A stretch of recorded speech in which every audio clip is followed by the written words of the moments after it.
중국 고위층 자녀이자 중국 언론정보학과에 다니던 여성이 최근 인도에서 벌어진 한국의 삼성 파업 사건을 알게 되고 한국을 짓밟을 절호의 기회라 생각하고 인도로 향했다고 하는데 과연 그녀에게 앞으로 무슨 일이 벌어졌을까요? 안녕하세요. 저는 현재 미국 버지니아에서 지내며 대학교 편입을 준비하고 있는 21살 리사 왕이라고 합니다. 제 이름에는 출신을 알 수 있는 약간의 힌트가 있는데요. 저는 중국계 미국인으로 중국인 아버지와 미국인 어머니 사이에서 태어났어요. 태어난 곳이 미국이라 국적이 미국이기는 하지만 제 내면은 뼛속까지 중국인이었습니다. 초등학생 때까지 미국에서 살았어도 차이나타운에 있는 중국인 학교에 다녔고 중학생이 되면서 부모님이 이혼하시자 그때부터는 중국에서 살았거든요. 그렇게 인생에서 가장 중요한 시기라고 할 수 있는 중고등학교 시기를 중국에서 보낸 저는 중화 사상으로 가득 찬 성인이 되었고 중국에서 한 자리하고 있는 아버지 덕에 중국의 명문대인 베이징 대학에 입학할 수 있었습니다. 저는 미국 국적을 무기로 생각했고 이를 중국을 위해 사용하겠다는 생각을 할 정도로 중국에 대한 충성심이 강했어요. 그리고 그 배경에는 아버지의 영향이 컸죠. 리사, 여기 지구본을 좀 보렴. 중국은 세계의 중심에 위치하고 있단다. 곧 중국은 세계 한가운데에서 모든 나라를 주무를 힘을 갖게 될 것이야.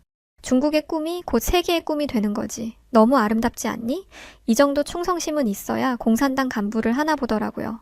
제 아버지는 중국 공산당사나 언론사에서 간부로 계시거든요. 저는 이런 아버지를 보며 당을 위해 헌신하는 언론인의 꿈을 키웠답니다. 그리고 아버지는 제가 가야 할 길을 명확하게 알려주셨어요. 특히 이 나라, 한국을 주목해야 한다. 이 한국이 주제도 모르고 자꾸 중국의 심기를 거스르고 있어. 먹고 살만해졌다고 말이야. 이상한 무기를 만들어서 중국을 겨냥하지를 않나, 중국 문화를 훔쳐가지를 않나, 여러모로 상당히 거슬리는 놈들이라는 말이지. 그리고 문제는 이 놈들이 뭘 어떻게 하는지 모르겠지만 다른 나라들이 한국을 조금씩 인정하고 있다는 거야. 물론 아무리 날뛰어봤자 중국에 비할 바는 못 되겠지만 말이다. 어쨌든 리사, 네가 언론인이라면 한국의 이런 괘씸함을 인민들과 전 세계에 알리는 일을 해야 한단다. 알겠니? 네, 아버지. 저는 중국이 세계를 주무르는데 방해가 되는 파리 같은 존재인 한국 같은 나라를 처단하고 그들의 실체를 알리는 언론인이 되겠다 마음을 먹었습니다. 그래서 대학도 관련 학과로 갔어요. 저와 같은 사람들은 부모님이 하는 일을 세습받는 게 너무 쉬운 일이라서 하고 싶다면 할 수 있는 일이었죠. 그래서 언론정보학과에 입학했고 입학과 동시에 중국 언론사에서 학생 기자로 일하게 되었어요. 평범한 대학생이라면 절대 불가능한 일이었지만 저한텐 일도 아니었죠. 뒷배가 든든하잖아요. 그런데 학생 기자 활동은 제 생각과 너무 달랐습니다. 이리저리 다니면서 취재도 다니고 정보 수집도 하고 그럴 줄 알았는데 대기하는 게 전부더라고요. 다른 학생들이라면 잠자코 기다렸겠죠. 하지만 저는 그럴 필요가 없었습니다. 아버지가 간부인데 뭔 상관이겠어요. 저는 당장 학생 기자단 담당 직원에게 갔습니다. 제가 가자마자 벌떡 일어나더니 허리를 숙여 인사를 하더군요. 리사 학생, 여기는 어쩐 일로 오셨나요? 네? 어쩐 일로 왔냐니요? 기다리다 지쳐서 왔죠. 이럴 거면 학생 기자단을 왜 뽑은 거예요? 기자단 뽑는다고 지원금까지 다 받아가 놓고 아직까지 소식 하나 없잖아요. 이런 식으로 꿈을 대면 아버지한테 바로 연락하는 수가 있어요. 제가 핸드폰까지 꺼내서 흔들거리자 직원은 그제야 정신을 차렸는지 제게 다급한 제안을 하나 하더군요. 그럼 요즘 대학생들이 상하이로 여행을 많이 간다고 하던데 대학생들을 위한 여행 코스를 취재해 보시는 건 어떨까요? 이 말을 듣는데 열이 확 뻗치더라고요. 내가 그따위 쓰잘데기 없는 거 취재하자고 기자가 된 줄 알아요? 좀 더 건설적인 걸 내놓으라고요. 예를 들면 한국 이런 나라랑 관련된 거 없나? 솔직히 의도하고 물은 건 아니었는데 바로 제가 원하는 대답이 돌아와서 놀랐습니다. 아, 마침 지금 인도에서 한국 관련된 일이 하나 터지기는 했는데 아무래도 인도가 여성분에게 좀 위험한 곳이기도 하고 리사 양은 아직 어리고 경험도 없다 보니 걱정이 되네요. 아버님이 아신다면 우려하시지 않을까 싶습니다. 진짜 한심하더라고요. 기자라는 양반이 이런 걸 걱정하다니. 저는 아버지는 걱정할 것 없이 그냥 인도로 보내달라고 했습니다. 척결해야 할 대상인 한국의 일이 터졌다고 하는데 당장 가봐야죠. 게다가 어떤 일이 벌어진 건지를 들어보니 이건 무조건 가야 하는 상황이었습니다. 삼성 공장이 인도에 들어가 있는데 삼성 공장의 인도 노동자들이 파업을 하고 있는 중이에요. 그것 때문에 삼성 공장의 가동이 중단된 지 오래고 파업 해결이 안 돼서 인도 정부까지 나선다고 하네요. 이 말을 듣자마자 과거에 봤던 뉴스 기사 제목 하나가 생각났습니다. 바로 중국, 인도에게 세계의 공장 타이틀 넘겨주나? 였죠. 중국에 있던 해외 기업들의 공장이 인도로 철수하면서 중국을 조롱하던 기사들 중 하나였는데, 중국에서 철수할 때 가장 큰 충격을 주었던 회사 중 하나가 바로 삼성이었습니다. 즉, 삼성이 중국의 자존심에 커다란 스크래치를 냈다는 거죠. 아주 입가에 미소가 떠나지를 않더라고요. 너무 신난 나머지 심장이 쿵쿵 뛰고 콧구멍이 벌렁벌렁 거렸습니다. 뭐 때문에 파업이 시작된지 정확히는 모르겠지만 노동자들이 파업한 데는 다 이유가 있겠죠. 분명 삼성이 큰 문제를 저질렀기 때문에 파업이 일어났을 테니 그 이유를 캐서 기사화한다면 배은망덕한 한국의 콧대를 납작하게 만들 수 있을 것이라고 생각했습니다. 파업이 시작된 지 꽤 됐다고 했지? 아직까지 파업이 정리가 안 된 걸 보면 삼성이 어지간히 고지식하게 구나 본데, 삼성이 얼마나 노동자들을 우습게 보는지 낱낱이 파헤쳐 주겠어. 이 자본주의의 앞잡이 놈들 같으니. 역시 1등석을 타고 오니 긴 비행도 끄떡없더라고요. 인도까지 가는데 힘들지 않겠냐고 걱정을 하던 기자단 팀장의 얼굴이 아주 우습게 느껴지면서 누구보다 완벽하게 취재를 끝낼 수 있을 거라는 자신감이 차올랐습니다. 비행이 힘들면 1등석을 타면 되지. 무슨 걱정이 그렇게 많아? 엄살이 그렇게 심해서 좋은 기자가 될 수 있겠어? 그런데 아무리 1등석을 타서 덜 피곤하더라도 바로 움직이면 몸이 아플 수도 있잖아요. 그래서 5성급 호텔에서 며칠을 묵으며 체력을 회복한 뒤 드디어 취재를 하러 나섰습니다. 그런데 저는 인도가 이렇게 더럽고 더운 나라인지 몰랐어요. 어딜 가든 소똥천지에 심지어 갈 길이 바빠 죽겠는데 소가 도로에 나타나면 소가 비킬 때까지 움직이지도 않더라고요. 이렇게 생고생을 하면서 생각해보니 이게 곧 삼성의 수준이라는 걸 알게 됐습니다. 공장을 세우면 도심부터 공장까지 가는 길을 만들기 마련이잖아요.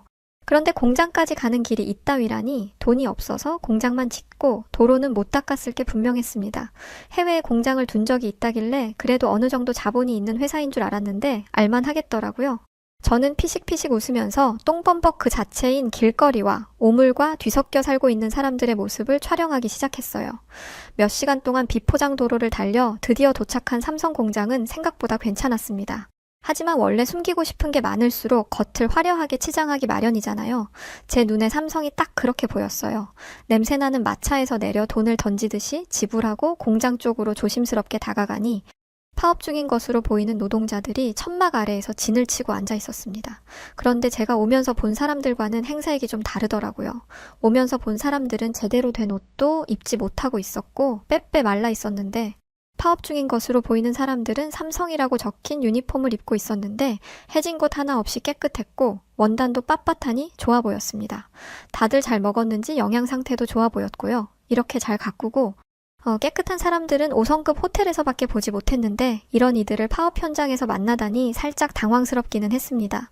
제게는 삼성에게 착취당한 노동자들의 이미지가 있었거든요. 볼이 쏙 들어가서 광대가 튀어나오고 오슨해져서 반들반들해진 그런 모습 말이에요. 심지어 파업 노동자들은 목소리마저 우렁찼습니다. 확성기를 들고 누군가가 선창하면 뒤에 있는 이들이 후창을 하는데 공장 인근이 쩌렁쩌렁 울릴 정도로 큰 소리가 났죠. 제 상상과 너무 다른 모습에 당황하던 찰나 한 가지 생각이 번뜩하고 지나갔습니다. 불쌍한 노동자들을 위해 대신 싸워주고 있는 사람들이구나. 착취당한 노동자들은 이미 영양실조와 건강 문제로 실려갔고 이들을 위해 싸워줄 선량한 시민들이 대신 나타난 것이라는 아주 그럴듯한 가설이었습니다. 이렇게 생각하니까 모든 의문이 해결이 되더라고요. 그럼 그렇지? 나쁜 한국 놈들. 사람이 저렇게 될 때까지도 조정을 안 해주고 지금까지 뭘 한 거야? 하지만 이렇게 생각하면서도 통쾌한 마음이 들기도 했어요. 터키에서 온 기자에게서 인도 노동자들의 파업이 계속되면서 삼성이 막대한 손해를 입고 있다는 사실을 알게 되었기 때문이었죠. 인도는 연말이 가장 중요해요. 이맘때가 되면 돈이 확 풀리기 때문인데 삼성은 물량이 없어서 팔 게 없는 상황이죠. 삼성은 지금 인도 전자제품 판매 1위 기업이에요. 그런데 이런 상황이라면 내년에는 판도가 바뀔지도 모르겠네요. 그러면서 하나 더 알려준 게 인도 부자들 사이에서는 삼성 제품으로 집안을 가득 채우고 이를 SNS에 인증하는 게 유행이더라고요. 부의 상징이 삼성이 되어버린 거죠. 저는 삼성이 분에 넘치는 관심을 가지고 있다고 생각했습니다. 자기 나라에 공장 하나 못 세워서 중국에 빌빌대며 공장 하나만 세워달라고 했으면서 인도에서는 뭐라도 된 양 행동했으니까요. 하지만 괜찮았습니다. 이젠 이것도 옛날 일이 된 거니까요. 제가 인도에 오기 전 아버지는 제게 이렇게 말씀하셨어요. 삼성이 중국에게 공장을 세워달라 요청했을 때 중국은 손해를 감수한 거였단다. 그런데 왜 삼성을 받아준 거예요? 한국은 땅도 작아서 공장을 세울 곳이 없어. 우리가 안 받아주면 한국이 어디를 가겠니? 갈 곳이 없다는 게 불쌍해서 받아준 거야. 왜냐? 중국은 형님의 나라이니까. 게다가 세금 감면까지 해주고 땅도 빌려주고 최대한 삼성의 편의를 봐줬지. 삼성뿐만이겠니? 한국의 다른 기업들까지 들어오게 해서 중국 땅을 사용할 수 있도록 해줬어. 그런데 그 은혜도 모르고 먹고 살만 하니까 바로 철수를 해버리더구나. 게다가 중국에 있는 공장들이 한국 땅의 공기를 오염시킨다면서 중국을 환경오염의 주범으로 만들고 말이지. 이 얘기를 듣는데 얼마나 분노가 차오르던지.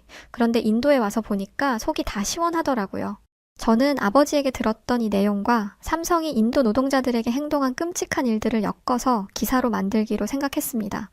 아버지의 가르침대로 중국에게 기어오르는 한국의 괘씸함을 인민들과 세계인들에게 알리는 거죠.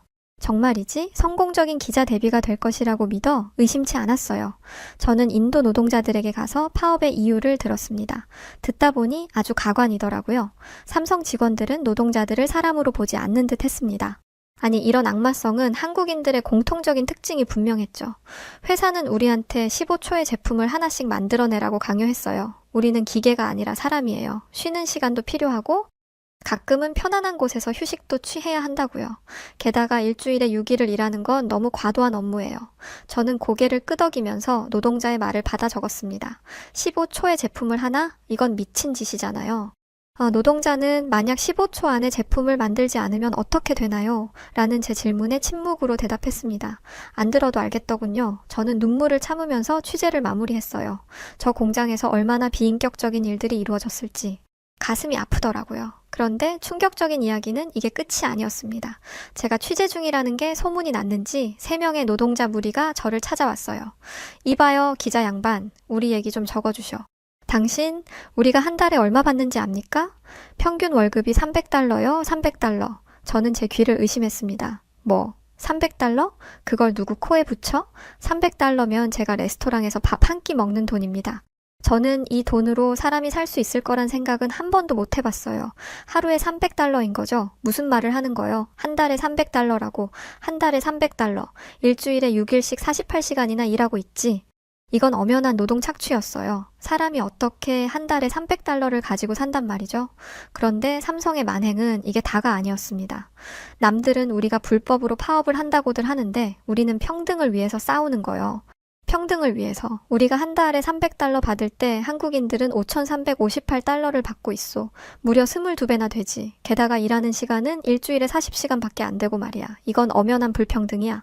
저는 노동자들의 평등을 추구하는 사람으로서 분노했습니다. 그리고 이 사람들이 너무나 불쌍했어요. 이들을 보호해 주어야 하는 인도 정부는 노동자들의 편에 서는 게 아니라 오히려 삼성의 편에서 노동자들을 탄압하고 가두기까지 했거든요. 여러분 걱정하지 마세요. 인도 정부는 여러분을 버렸어도 주변 나라에서 항의한다면 인도 정부도 어쩔 수 없을 겁니다. 저는 중국에서 온 기자예요. 중국에서 기사를 내고 이 일을 공론화시키면 아마 다른 나라에서도 중국과 함께 목소리를 내줄 겁니다. 그러면 저 악독한 한국 기업들을 내쫓고 여러분들도 제자리를 찾을 수 있을 거예요. 그런데 반응이 미적지근하더라고요. 저는 위대한 연설가가 된 것처럼 두 팔을 번쩍 들고 호언장담을 했는데 제 앞에서 한국 얘기를 하던 사람은 그렇게 할 것까지 있나? 어차피 우리 없으면 공장 가동 안 될 거고 이런 말을 하더라고요. 그리고는 자리를 피해버렸죠. 삼성을 벌하자며 두 손 들어 파업하던 노동자들도 마찬가지였어요. 하나같이 큼큼 소리를 내면서 어색하게 제 주위를 벗어나 자리를 떠나더라고요. 전 순간적으로 자존심이 팍 상했습니다.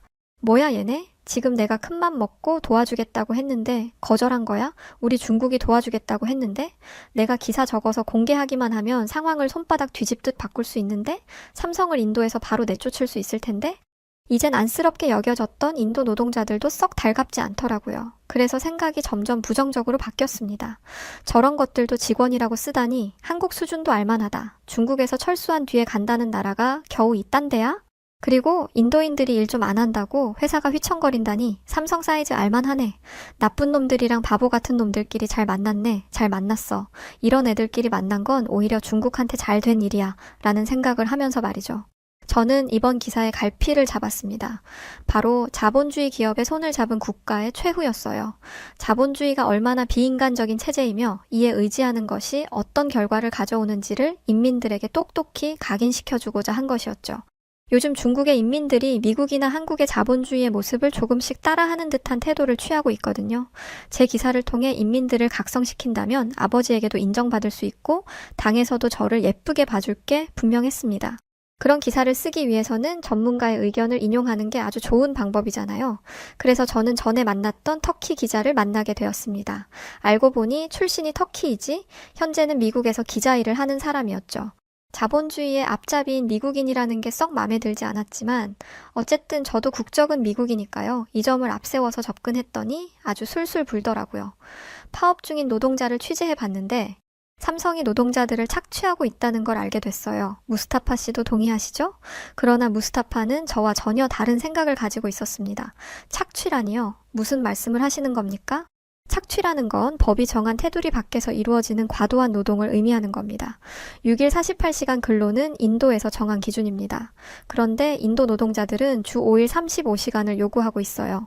그건 몰랐네요. 그런데 노동의 강도가 세면 근로시간 자체를 줄여달라고 요구할 수 있는 거 아닌가요? 노동자들은 15초마다 제품을 만들어내라는 압박에 시달린다고 하던데요? 이건 어떻게 설명하실 거죠? 노동자들은 관리자가 초시계 들고 다니면서 15초가 지나면 채찍질이라도 하는 것처럼 이야기하더군요. 그들은 그저 쉬는 시간이 더 필요할 뿐이에요. 점심시간에만 쉬는 게 아니라 1시간 일하고 20분 쉬고 싶은 거죠. 들으면 들을수록 인도 노동자들이 말도 안 되는 요구를 하고 있다는 걸 알겠더라고요. 그런데 아무리 생각해도 이걸 인정하고 싶지가 않았습니다. 삼성이 나빠야지만 제가 원하는 기사를 쓸 수 있잖아요. 저는 삼성이 제 생각과 달리 착한 기업일까봐 초조해졌어요. 그럼 이건 어떻게 설명할 거죠? 인도 노동자들과 한국 직원들 월급이 22배나 차이 난다던데요? 이 불평등은 어떻게 설명할 거죠? 왜 똑같이 일하고 돈은 적게 받는 거냐고요. 씩씩거리며 무스타파의 표정을 살폈는데 그는 제 머리부터 발끝까지를 훑어보고 있었습니다. 뭘 봐요? 당신 부모, 중국에서 뭐 합니까? 이딴 걸 왜 묻나 싶었죠. 하지만 당당하게 말했습니다. 당 소속 산하 언론사에서 간부로 계십니다. 왜요? 저는 이렇게 말하면 무스타파가 꼬리를 내릴 줄 알았어요. 그런데 그러기는커녕 한숨을 푹 내쉬더니 고개를 절레절레 흔들더라고요. 그러더니 혼잣말로 이래서 귀하게 자란 중국 애들은 이라고 말하는 것을 들었습니다. 이봐요 당신 뭐라고 했어요 지금? 월급 가지고 헛소리 하길래 왜 이리 세상 물정을 모르나 했는데 아주 귀하게 자란 공주님이라서 그런 거였네. 이봐요 한국 직원들이랑 인도 노동자들이랑 급이 같습니까? 그리고 인도 노동자들한테 그 돈 줄 거면 삼성이 굳이 여기 왜 있어요? 한국이 간다고 하면 두 팔 벌리고 어서 옵시오 하는 나라가 널리고 널렸어요. 바로 옆 터키만 해도 한국이 언제 오나 기다리고 있다고요. 지금 파업하는 인간들 뭔가 큰 착각하고 있는데 삼성은 인도에서 철수하면 그만이에요. 여기 인간들 이미 인도 노동자들보다 2배는 많이 벌어요. 그리고 여기 사람들 임금이 2배로 오르면 중국 최저임금보다 3배나 많이 받는 거예요. 그건 알고 있나? 저는 충격에 입을 다물지 못했습니다. 특히 중국 최저임금에 대한 얘기 때문이었죠. 이 사람은 지금 중국의 최저임금이 200달러밖에 안 된다고 말하는 거였어요. 그러니까 저희 중국이 인도보다 못 산다는 얘기잖아요. 그런데 충격은 이게 다가 아니었습니다. 삼성이 인도에서 철수한다고 하면 여러 나라에서 러브콜을 보낼 텐데 그 중에는 중국도 있겠네요. 인건비 싼 걸로는 중국도 어디에 뒤지지 않으니까. 이 말을 들으니 화가 안 날 수가 없더라고요. 우리가 왜 한국 기업에 손을 벌려요? 우리가 뭐가 부족해서? 그리고 중국인 인건비가 그렇게 싸다는 게 말이 돼요? 당신 나한테 지금 거짓말하는 거지? 내가 당신한테 거짓말해서 무슨 부귀 영화를 누리겠다고? 삼성이 중국에서 철수했을 때 어떤 일이 있었는지 모르나 본데 삼성 공장 노동자들 일자리 잃고 공장 주변에서 장사하던 상인들 줄줄이 문 닫고 삼성 공장이랑 거래하던 중소기업들은 일 끊겨서 전부 도산했어요. 그렇게 되고 나서야 우리가 잘못했다고 삼성한테 손이 발이 되도록 빌었지. 도저히 믿을 수가 없었습니다. 제가 지금까지 듣고 자랐던 내용과는 너무 달랐으니까요. 저는 중국은 형님 국가, 한국은 아우 국가라고 들으며 자랐습니다. 심지어 형님과 아우라는 표현은 저희 아버지가 워낙 마음 약하고 따스한 분이라 사용하는 단어이고 남들은 왕과 신하의 관계라고 표현을 하셨어요. 게다가 한국은 중국의 부속 영토이며 언젠가는 정복해야 할 땅이라고도 교육받아왔죠. 그런데 그런 나라에게 손이 발이 되도록 빌다니? 도저히 믿을 수가 없었죠. 무스타파의 말을 듣고 있으니 제 존재 자체가 부정당하는 느낌이라 저는 자리에서 벌떡 일어나 도망치듯 빠져나왔습니다. 그런 제 뒤에 대고 무스타파는 이렇게 소리쳤죠. 제발 우물 밖으로 나와요. 그때는 그게 무슨 의미인지 몰랐고 저는 호텔로 돌아와서 엉엉 울었습니다. 내가 사랑하고 충성을 다하고 있는 중국이 이런 모함을 당하고 있다는 사실에 너무 화가 났거든요. 지금이라도 당장 아버지에게 전화를 해서 무스타파라는 놈을 어떻게 해달라고 말하고 싶었어요. 휴대전화로 통화 버튼을 누르려던 그 순간 저는 휴대전화를 내려놓았습니다. 한 번만 내 눈으로 확인해보자. 그게 제 인생을 바꿀 결정이 될 줄은 몰랐죠. 저는 직접 눈으로 본 사실만을 가지고 기사를 쓰고 싶었습니다. 사실만 가지고 기사를 쓴다면 인도에서도 검열하지 못할 거라고 생각했거든요. 저는 전에 만났던 인도 근로자에게 찾아갔습니다. 오랜만에 만난 그들은 고생하고 있다는 티가 전혀 안 났습니다. 때깔이 얼마나 좋은지 아주 얼굴이 번들번들 하더라고요. 요즘은 무슨 일 없나요? 아, 기자 양반, 잘 왔어요. 요즘 상황이 아주 좋아. 회사가 드디어 정신을 차렸는지 우리가 원하는 대로 조건을 조금씩 들어주고 있단 말이지. 솔깃하더라고요. 이들의 조건을 들어주고 있다는 건 삼성도 아쉬운 게 있다는 거잖아요. 알다시피 여기가 엄청 덥잖아? 에어컨 있는 버스를 늘려주겠다지 뭐야? 하하. 그리고 원래 우리가 이용하는 노선이 5개밖에 없었는데 말이지. 내년부터는 108개로 늘려준다고 하네. 이게 단 줄 알아? 우리 가족들과 함께하는 행사도 4번에서 6번으로 늘리는데 심지어 이때 2,000루피나 되는 선물까지 준다는 거야. 이제 회사도 정신을 차린 거지. 노동자를 함부로 건드렸다가는 큰일 난다는 걸 안 거야. 이들은 자신들의 승리가 얼마 남지 않았다면서 축배를 들겠다며 자리를 떠났습니다. 저는 생각했어요. 그래, 무스타파 그 사람이 과장해서 말한 거야. 삼성도 아쉬운 게 있겠지. 그런데 이런 생각도 오래가지 못했습니다. 이틀 뒤 다시 만난 노동자들의 얼굴은 며칠 사이에 헬쑥해져 있었거든요. 이봐요. 대체 무슨 일이 있었던 거예요? 그러자 그들 무리 중 대장격인 사람이 눈물을 찔끔 흘리며 제 손을 잡으려고 했습니다. 몸에서 이상한 냄새가 나는 것 같았고 마지막으로 본 뒤 씻지도 못하는 것 같아서 몸을 비틀며 피했죠. 그러자 저보다 키가 3뼘 이상 큰 남자들이 눈물을 뚝뚝 떨어뜨리며 제게 하소연하기 시작했어요. 이봐요, 기자 양반. 우리 어떡합니까? 어제 경찰들이 사람들을 잡아갔어요. 네? 저는 이 파업에 경찰이 개입했다는 말을 한 번도 들어본 적이 없어요. 저는 삼성이 정부에 로비를 해서 노동자들을 강제로 해산시키려고 한 줄 알았습니다. 역시 돈이면 다 되는 나라에서 온 기업답네요. 역시 돈으로 경찰을 산 거죠? 그런데 충격적이게도 그게 답이 아니었어요. 저는 우리 파업을 정부가 눈 감아주고 있는 줄 알았어요. 우리가 불법으로 하루 이틀 파업한 것도 아니고 꽤 오래 이러고 있었는데도 아무 반응 없길래 계속 이래도 되는 줄 알았죠. 그런데 갑자기 어제 사람들을 데려다가 가두기 시작했다고요. 우리는 겨우 도망쳤고 지금 우리 다 큰일 났어요. 총리 눈이 뒤집혀서 파업에 동참한 놈들 다 잡아가라고 난리라고요. 당신 기자죠? 뭐라도 좀 해봐요. 인도 총리가 선량한 시민들을 핍박한다고 뭐라고 써달라고요. 이들의 눈은 이미 정상이 아니었어요. 눈이 퀭해서 좀비처럼 남자 여럿이 저를 감싸고 다가오는데 어떻게 겁이 안 날 수가 있겠어요. 저는 뒷걸음질을 치다가 도망을 쳐버렸습니다. 알아보니 삼성은 노동자들에게 휴식시간 보장, 휴게시설 추가 등등의 수많은 대안을 제시했다고 합니다. 하지만 노동자들은 이를 모두 거절했고 아무리 협상을 해도 통하지 않자 결국 삼성에서 철수를 고려하기 시작한 것이었어요. 그러자 인도 총리가 부랴부랴 나서서 상황을 정리하려 한 것이었고요. 저는 다음 날 삼성의 제안을 받아들이고 파업을 끝낸 직원 한 명을 만나보았습니다. 그리고 그에게서 놀라운 이야기를 듣게 되었죠. 안 그래도 파업한다는 그 인간들 때문에 미쳐버리겠어요. 그 자식들 때문에 삼성이 진짜 철수해버리면 나머지 직원들은 어떡하라고. 삼성이 철수하면 길바닥에 나앉을 사람 여기 천지예요. 삼성이 공장 사오면서 길 다 닦아주고 수도시설 깔아주고 사람들 일자리 만들어주고 기숙사 만들어주고 나라도 못한 걸 삼성이 해줬는데 감사한 줄도 모르고 은혜를 똥으로 갚았으니 삼성이 화가 안 날 수가 있겠냐고요.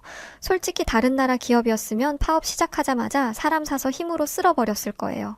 실제로 그런 식으로 죽어나간 사람 한둘이 아니고 왜 유독 인도에서 한국 기업만 파업이 많은 줄 알아요? 한국 기업들이 착하게 대해주니까 그런 거예요. 대화로 풀려고 하고 진짜 협상을 하려고 하니까 인간 대접을 해주면 인간답게 행동해야 하는데 그걸 못하네요.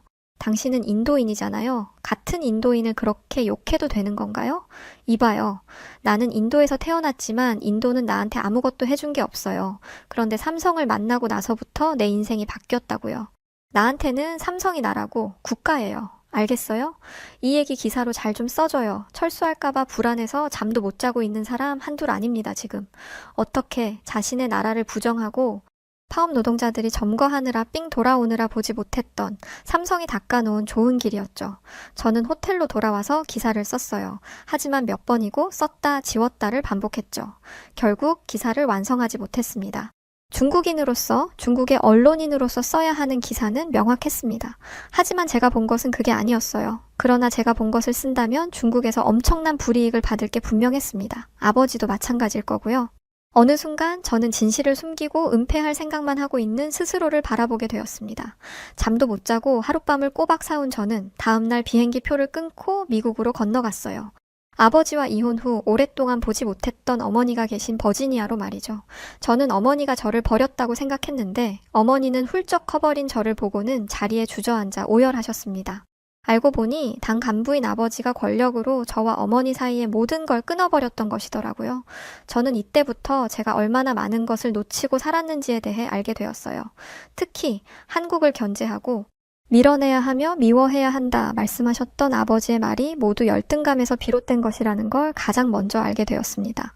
한국은 좋은 것이라면 뭐든지 따라해야 직성이 풀리는 나라라고 알고 있었는데 한국은 모든 면에서 세계를 선도하는 기업이었어요. 전 세계에서 가장 잘 팔린다는 미국의 애플과 어깨를 나란히 하는 유일한 그룹이었고 AI 기술을 앞세운 뒤로는 그 대단하다는 애플마저도 무섭게 앞지르고 있더군요. 이뿐만 아니라 문화예술 면에서도 탁월했습니다. 어디 가서 한국이 중국 문화의 영향을 많이 받았어 라고 했다가 얼마나 욕을 먹었는지 몰라요. 이렇게 생각하는 사람들은 중국에서 세뇌교육을 받은 사람들 뿐이었더라고요. 저는 요즘 중학생 때부터 중국에 가서 눈과 귀를 차단당했던 제가 얼마나 바보 같았는지를 온몸으로 느끼고 있습니다. 그리고 언론인을 꿈꾸게 한 중국의 언론사가 사실 거짓투성이었다는 사실에 실망했고 절대 중국으로 돌아가지 않겠다 다짐했어요. 그래서 중국과 관련된 모든 것을 끊어내고 이젠 완전한 미국인으로 살려고 합니다. 이젠 왕씨라는 성도 버릴 거예요. 어머니의 성씨로 바꾸려고 합니다. 이 모든 변화의 중심에 제가 그토록 무시하고 하찮게 여겼던 한국이 있다는 사실에 아직도 너무 놀라워요. 역시 사람 일은 아무도 모른다는 게 사실인 것 같습니다. 네, 오늘 사연 여기까지입니다. 인도인들이 삼성 기업에 파업한다는 소식을 듣고 무슨 득을 보겠다고 중국 기자가 날아갔던 건지 참 아이러니하네요. 자, 오늘 사연 어떠셨나요? 사연이 좋으셨다면 구독과 좋아요 부탁드립니다. 지금까지 여우튜브 송은지였고요. 더 재밌는 영상으로 다시 찾아오겠습니다. 영상 끝까지 시청해주셔서 감사합니다. 그리고 항상 감사합니다. 사랑합니다. 당신만이